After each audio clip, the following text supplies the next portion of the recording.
ഓം നമോ നാരായണായ. ഹരിപ്രിയ അസ്ട്രോവിഷൻ ചാനലിലേക്ക് എല്ലാവർക്കും സ്വാഗതം. ആദ്യമായിട്ടാണ് നമ്മുടെ വീഡിയോ കാണുന്നതെങ്കിൽ സബ്സ്ക്രൈബ് ചെയ്യുവാനും ഷെയർ ചെയ്യുവാനും മറക്കരുത്. കൂടാതെ ജാതക സംബന്ധമായിട്ട് എന്തെങ്കിലും സംശയം തോന്നുന്ന പക്ഷം എൻ്റെ ഈ വാട്സപ്പ് നമ്പറിൽ ബന്ധപ്പെട്ടു. ഞാനിവിടെ പറയുന്നത് വിശാഖം നക്ഷത്രത്തിൽ ജനിച്ചവരുടെ സെപ്റ്റംബർ മാസത്തെ ഗുണദോഷ ഫലങ്ങളെക്കുറിച്ചാണ്. തുലാം രാശിയിൽ 45 നാഴിക, വൃശ്ചികം രാശിയിലാണെങ്കിൽ 15 നാഴിക കൂടിച്ചേരുന്നതായിട്ടുള്ള നക്ഷത്രമാണ് ഈ വിശാഖം നക്ഷത്രം. അതിൽ തുലാം രാശിയിൽ ജനിച്ചവരായിട്ടുള്ള വിശാഖം നക്ഷത്രക്കാരിലാണെങ്കിൽ ഈ സെപ്റ്റംബർ മാസത്തിൽ വളരെയധികം ശ്രദ്ധയോടു കൂടിയിട്ടും ഈശ്വരാനുഗ്രഹത്തോടു കൂടിയിട്ടും മുന്നോട്ട് പോകുന്ന പക്ഷം ഗുണാനുഭവങ്ങൾക്കും അഭിവൃദ്ധിക്കും എല്ലാം സാധ്യത കാണുന്നതായിട്ടുള്ളൊരു സമയമാണ്.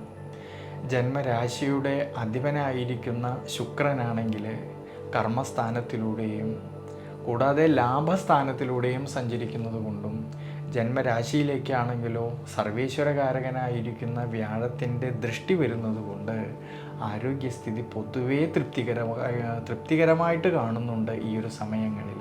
എന്നാൽ ശ്രദ്ധ വേണ്ടുന്നതായിട്ടുള്ളൊരു കാര്യം 5-ാം ഭാവത്തിലാണെങ്കിൽ രാഹുവിൻ്റേതായ സാന്നിധ്യം ഉള്ളതുകൊണ്ട് ചില സമയങ്ങളിൽ മനസ്സിന് ടെൻഷനും ക്ഷീണാവസ്ഥകളും മറ്റും തോന്നുമെങ്കിലും നമ്മൾ എന്തൊക്കെ പ്രവൃത്തികൾ ചെയ്യുമ്പോഴും വളരെയധികം ശ്രദ്ധയോടു കൂടിയിട്ട് ദീർഘവീക്ഷണത്തോടു കൂടിയിട്ട് ചെയ്യേണ്ടതാണ്. കൂടാതെ യാത്രകളിലായാലും ഡ്രൈവിങ്ങിലായാലും കൂടുതലും ശ്രദ്ധിക്കുന്നത് നല്ലതാണ് ഈ ഒരു സമയങ്ങളിൽ. എന്നാൽ കർമ്മപരമായിട്ട് തൊഴിൽപരമായിട്ട് ചിന്തിക്കുമ്പോൾ ഈ സെപ്റ്റംബർ മാസത്തിൽ ധാരാളമായിട്ടുള്ള ഗുണാനുഭവങ്ങൾക്കും അഭിവൃദ്ധിക്കും സാധ്യത കാണുന്നുണ്ട്.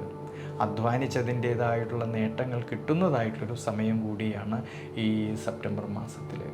പക്ഷേ ശ്രദ്ധ വേണ്ടുന്നതായിട്ടുള്ളൊരു കാര്യം ഈ സെപ്റ്റംബർ മാസത്തിൻ്റെ ആരംഭത്തിലാണെങ്കിൽ നിവൃത്തിനാഥനായിരിക്കുന്നതായ ചൊവ്വ വ്യയസ്ഥാനമായിട്ടുള്ള 12-ാം ഭാവത്തിൽ നിൽക്കുന്നത് കൊണ്ട് മാസാരംഭത്തിൽ സാമ്പത്തിക സ്ഥിതിയിൽ ചാഞ്ചാട്ടം വരാതെ നോക്കണം. അതുകൊണ്ട് അനാവശ്യമായിട്ട് വരുന്നതായ പാഴ്ചിലവുകളെ കഴിവതും നിയന്ത്രിച്ച് മുന്നോട്ട് പോകുന്നത് വളരെ നല്ലതാണ് ഈ ഒരു സമയങ്ങളിൽ.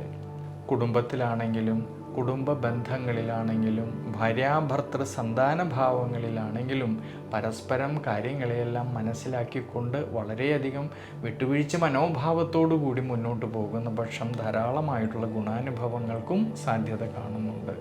പ്രത്യേകിച്ച് ധനപരമായിട്ടുള്ള അഭിവൃദ്ധിക്കും ശ്രേയസ്സിനും അനുകൂല സ്ഥിതി കാണുന്നതായിട്ടുള്ളൊരു സമയമാണ് ഈ സെപ്റ്റംബർ മാസത്തിൽ.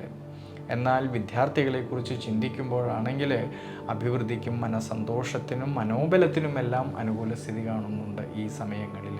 പക്ഷേ ശ്രദ്ധ വേണ്ടുന്നതായിട്ടുള്ളൊരു കാര്യം സെപ്റ്റംബർ മാസം 15-ാം തീയതിക്ക് ശേഷമുള്ള സമയത്ത് വിദ്യാമാതുലകാരകനായിരിക്കുന്ന ബുധന് ദുരിതഭാവസ്ഥിതി വരുന്നത് കൊണ്ടും 5-ാം ഭാവത്തിലാണെങ്കിലോ രാഹു നിൽക്കുന്നത് കൊണ്ടും 5-ാം ഭാവാധിപത്യമുള്ളതായ ശനീശ്വരന് ശത്രുഭാവസ്ഥിതി വരുന്നത് കൊണ്ട് സെപ്റ്റംബർ മാസം 15-ാം തീയതിക്ക് ശേഷമുള്ള സമയങ്ങളിൽ പഠന സംബന്ധമായിട്ട് അലസതകളും ക്ഷീണാവസ്ഥകളും വരാതെ നോക്കണം.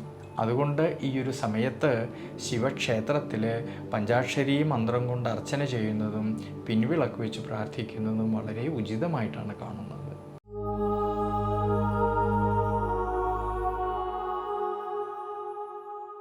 വൃശ്ചികം രാശിയിൽ ജനിച്ചവരായിട്ടുള്ള ഈ വിശാഖം നക്ഷത്രക്കാർക്കാണെങ്കിൽ വളരെയധികം ശുഭാപ്തി വിശ്വാസത്തോടു കൂടിയും ഈശ്വരാനുഗ്രഹത്തോടു കൂടിയിട്ടും ശ്രദ്ധയോടു കൂടിയിട്ടും മുന്നോട്ട് പോകേണ്ടുന്നതായിട്ടൊരു സമയമാണ്. സർവേശ്വരകാരകനായിരിക്കുന്ന വ്യാഴത്തിന് അഷ്ടമഭാവസ്ഥിതി വരുന്നതുകൊണ്ടും സുഖസ്ഥാനമായിട്ടുള്ള 4-ാം ഭാവത്തിലാണെങ്കിൽ രാഹു നിൽക്കുന്നതുകൊണ്ടും ഫെബ്രുവരി മാസം 13-ാം തീയതി മുതൽ ജന്മരാശ്യാധിപനായിരിക്കുന്ന ചൊവ്വയ്ക്ക് ദുരിതഭാവസ്ഥിതി വരുന്നതുകൊണ്ട് ദൈനംദിന ജീവിതത്തിലും ഭക്ഷണ കാര്യങ്ങളിലും എല്ലാം ഒരു അടുക്കും ചിട്ടയും വളരെ നല്ലതാണ്. ചില സമയങ്ങളിൽ മനസ്സിന് ക്ഷീണാവസ്ഥ തോന്നുമെങ്കിലും എന്തൊക്കെ പ്രവർത്തികൾ ചെയ്യുമ്പോഴും വളരെയധികം ശ്രദ്ധയും ദീർഘവീക്ഷണവും കൂടുതലും വേണ്ടുന്നതായിട്ടൊരു സമയമാണ്. എന്നാലോ കർമ്മപരമായിട്ട് തൊഴിൽപരമായിട്ട് ധാരാളമായിട്ടുള്ള നേട്ടങ്ങൾക്കും അതുമൂലം അഭിവൃദ്ധിക്കും എല്ലാം സാധ്യത കാണുന്നുണ്ടെങ്കിലും ധനസന്താനകാരകനായിരിക്കുന്ന വ്യാഴത്തിൻ്റെ അഷ്ടമഭാവസ്ഥിതിയും സെപ്റ്റംബർ മാസം 13-ാം തീയതി ജന്മരാശ്യാധിപൻ 12-ാം ഭാവമാവുന്ന വ്യയസ്ഥാനത്ത് വരുന്നത് കൊണ്ടും 5-ാം ഭാവത്തിലാണെങ്കിലോ ശനീശ്വരൻ്റേതായ സാന്നിധ്യമുള്ളതുകൊണ്ട് ധനപരമായിട്ട് കുടുംബപരമായിട്ട് കുടുംബ ബന്ധങ്ങളിലെ സന്താനഭാവങ്ങളിലെല്ലാം അഭിപ്രായ ഭിന്നതകളോ മനോവിഷമതകളോ വരാതെ ശ്രദ്ധിക്കണം. അതുകൊണ്ട് ഈ ഒരു സമയത്ത് ശിവക്ഷേത്രത്തിലെ ഭഗവാനെ പഞ്ചാക്ഷരി മന്ത്രം കൊണ്ട് അർച്ചന ചെയ്തു പ്രാർത്ഥിക്കുന്നത് വളരെ നല്ലതാണ്.